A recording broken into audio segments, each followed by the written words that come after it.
Hi there, my friends. Today we're going to read an illustrated storybook. The book is called 111 Trees, How One Village Celebrates the Birth of Every Girl. Look at that. It's by Rina, Singh and illustrated by Marianne Ferrer. Preface. That's a bit of an explanation about what the book is about before it starts. Not too long ago, a village in India was ruled by ancient customs. There, the birth of a boy was celebrated with the beating of pots and pans and the sharing of sweets. A son was a blessing from the gods, someone who would carry on the family name and take care of aging parents. The birth of a girl was welcomed with silence. A daughter was a burden, someone who would cost parents a dowry, money given to the groom's family when she got married, and who would become the property of her husband. But today things are different in that village. Today, one girl equals 111 trees. This story is true, and it started with a boy named Sundar. Sundar watches how his mother balances the water pot on her head. Walking to the well with her every day in the blistering heat is hard, but it's his favorite thing to do. It's the only time he has her all to himself.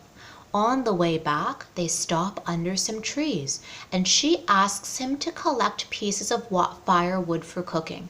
He sees her smile at him through her veil.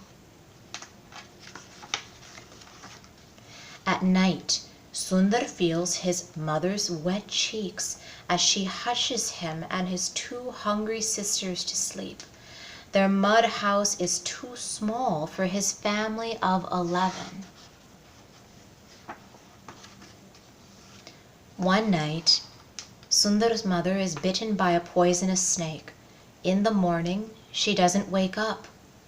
The villagers come to the door, wail loudly, and take her away. And just like that, his mother is gone. After this, whenever Sundar sees women walking to the well, he runs to wrap his arms around a tree, pretending to hug his mother.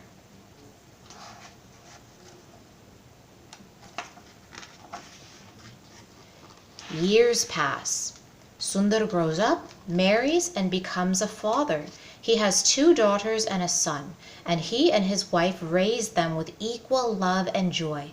As his children grow, he teaches them the names of trees and birds. He shows them how their lives depend on the natural world. He guides them to embrace all forms of life.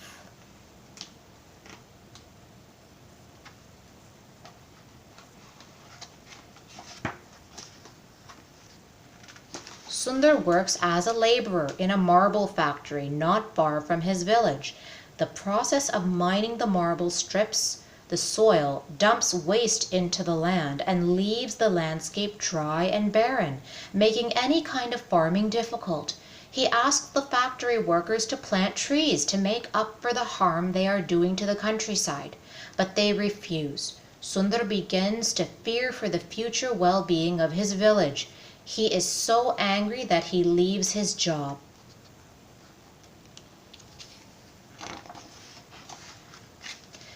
Sundar brims with ideas to make life better for the people of his village.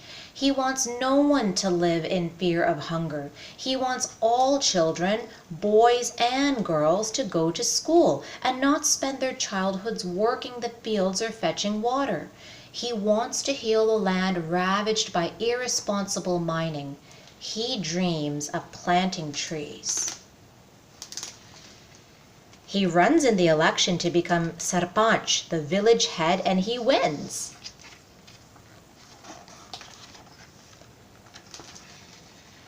One year later, his older daughter dies after a brief illness. Sundar is heartbroken. He shuts himself in a room and cries for 12 days. On the 13th day, he comes out and plants some saplings, burying his grief into the earth. Sundar imagines the saplings growing into magnificent trees that will live for hundreds of years, and with them will live the memory of his daughter. All of a sudden, Sundar knows what he has to do. Every girl born in the village will be welcomed with the planting of 111 trees. Sundar shares his idea with the men and women of the village. The villagers think Sundar has lost his mind. They reject his plan. It's against their tradition to honor girls. They argue. They are afraid the world will laugh at them. They don't understand this new way of thinking.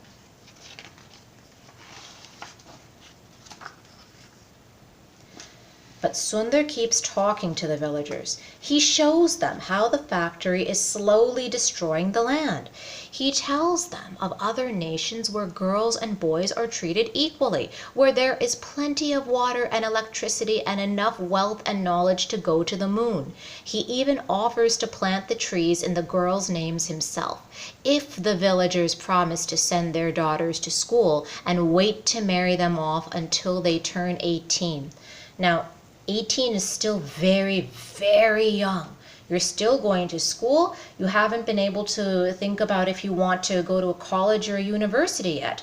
But at that time, they used to marry off girls, and sometimes in some of other villages today, they still marry off girls when they're just teenagers. Some of them when they're as young as 10 or 11 years old. Slowly, very slowly, the villagers began to understand that by welcoming girls and planting trees, they might bring balance back to nature. They worry about the water the trees will need, but Sundar has a plan for that too. He brings in engineers from the city, and the villagers learn how to harvest rain by digging trenches to store water, water that can also be used for drinking. When termites infect some of the trees, the women grow aloe vera plants to cure them.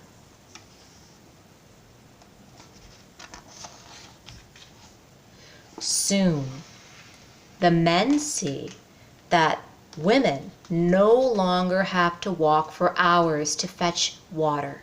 The women see that their children are no longer hungry. The trees are making life better for everyone. The villagers began to place their trust in Sundar, and every time a girl is born, the villagers plant 111 trees.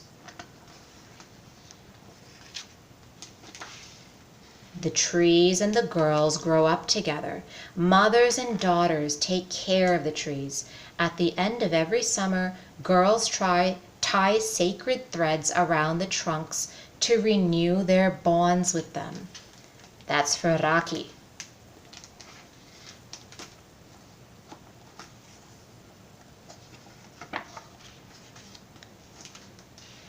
The village prospers and the trees continue to grow.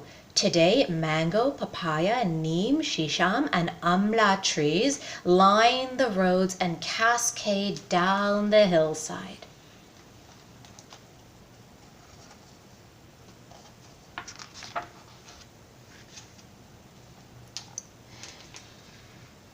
There is enough water for everyone in the village. Girls go to school and learn along with the boys, and to this day, every time one girl is born, 111 trees are planted.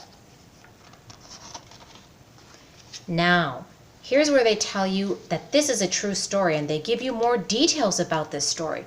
More about Sundar and Plipantri, the area, the village where he lives. Shyam Sundar Paliwal loves trees. If you meet him and ask to take his photo, he will quickly wrap his arms around the nearest one. Selfie!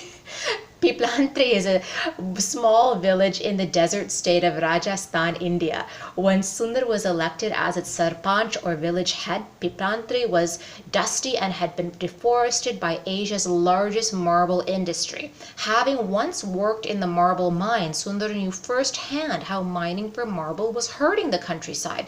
As sarpanch, he hoped to find a way to heal the land. 1 year after being elected, Sundar lost his older daughter, Kiran, hardened to dehydration. While mourning for her, he came up with the idea of celebrating her life by planting trees in her memory.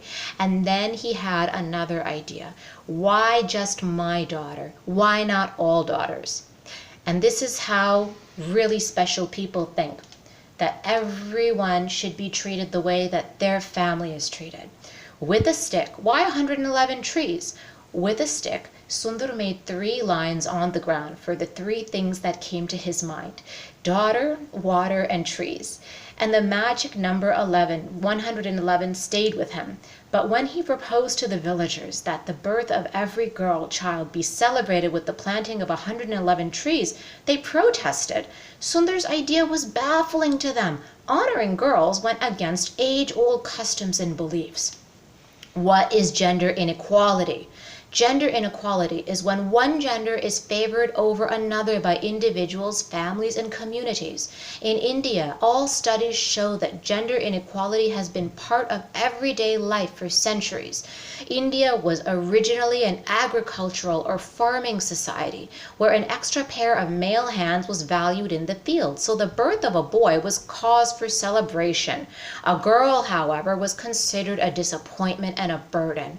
For a girl, families had to come up with money for the dowry, money given to the groom's family, and they often could not afford to give their daughter an education. This gender bias formed centuries ago continued into modern times and crept into all walks of life in India. Sundar learned that Rajasthan had a shameful record of not taking care of its girls.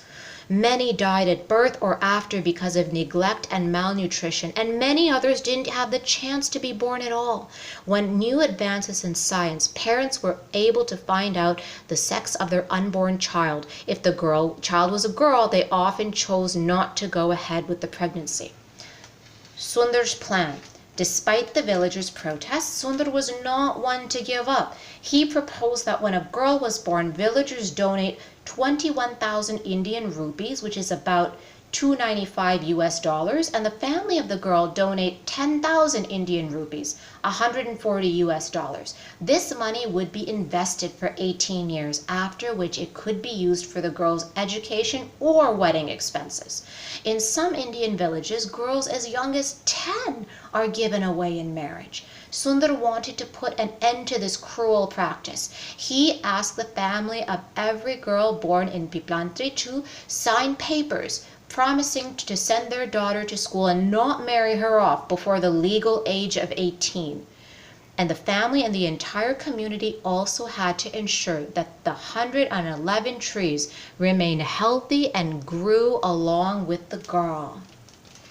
What an awesome book. And they're showing you all the real pictures from this village.